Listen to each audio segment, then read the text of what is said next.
I think entrepreneurs are a different realm. They just are, something's inside them to continuously seek out more. I always thought he was going to be a politician because he's got the gift of gab. He can talk anybody into anything. I knew him primarily as the fellow that married my niece. And what I learned about him over a period of time is that he wanted something more. He wanted something much more.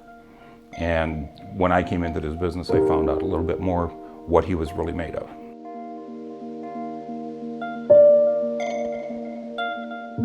Growing up in Detroit, everyone seeks out working for the big three. It's the Motor City. So yeah, I got hired in at Ford. That's where I met Johnny. We ended up working right next to each other for a very long period of time.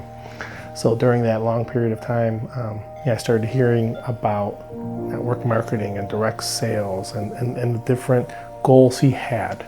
It was pretty evident with Jack early on that he wasn't gonna be there for a long time. I simultaneously got introduced to the network marketing industry as a distributor. I quickly figured that I think I could do this business model, attract the right people, and create something better than what I was being exposed to.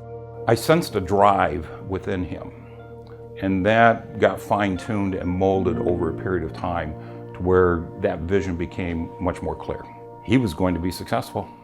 There was no question about it. He started to explore, kind of, doing his own thing, and, so, the vision of TLC began.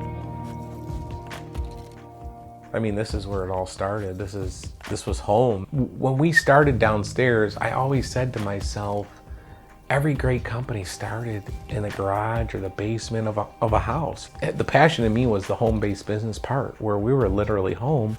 And I noticed a lot of companies would go out and get angel investing and get these big offices. And I just always thought, let's make a story, let's live a story, let's be the story. Well, Jack would come up and say, we need you to build us an office in the basement. So I built this room and then built Jack's office in there, and it was just something to see. And upstairs there was a family, right? So kids and after school sports and homework. And in this small little room, there was 4 to 6 people working at any time. And surprisingly, the neighbors were very okay with it. I mean, because in front, at any given time, we could have had 10 cars parked on the street. I mean, people might have thought we were selling drugs at one time. I mean, we had people coming and going all the time. It was a wild time.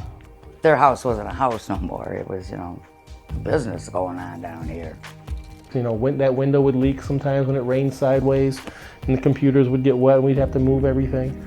The sump pump would back up sometimes and flood the basement, and we'd be forced to work upstairs or in the garage. So pretty crazy when you look back.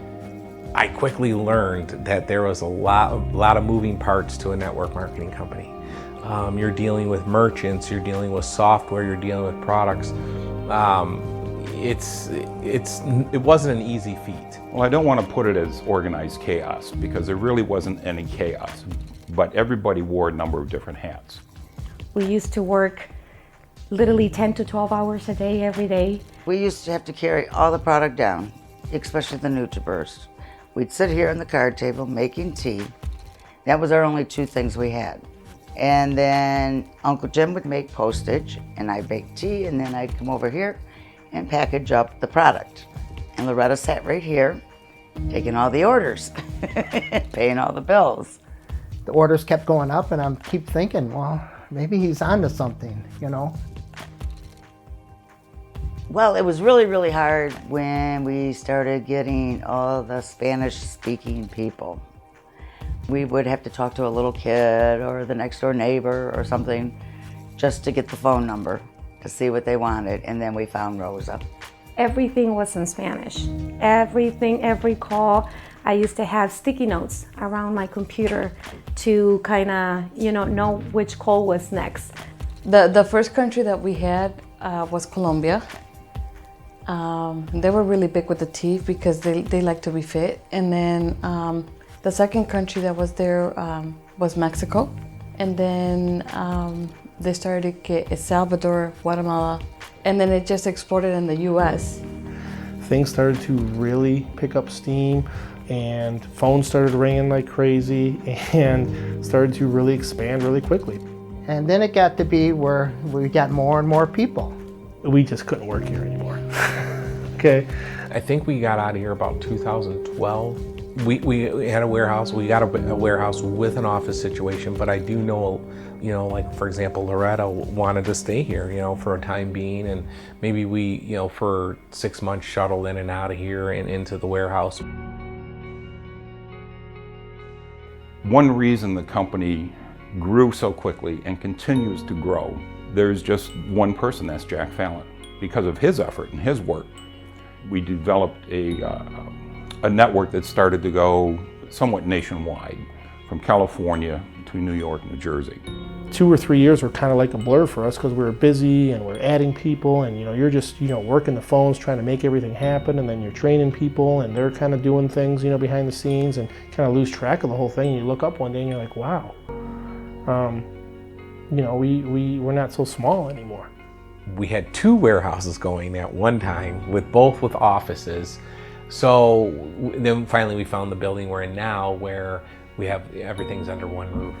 We went from 2 employees to well over 100 now at our corporate facility. Probably have almost another 100 employees throughout the world.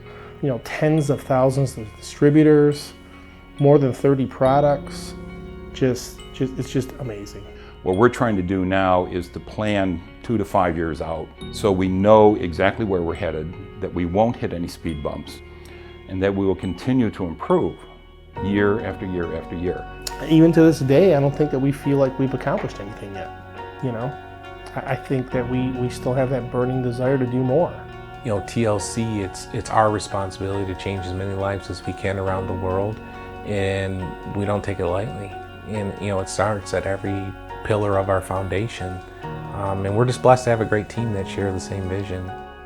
I am very proud. I am very proud of this company. I'm very proud of myself. I would have never thought I could, be here. This is literally my family. It brings me a lot of joy to see my son so successful. I get teary-eyed thinking about it. I can't believe he did it, but he did. Those dreams he had when he was a kid, I guess they did come true. I guess that's what it's all about, is making your dreams come true.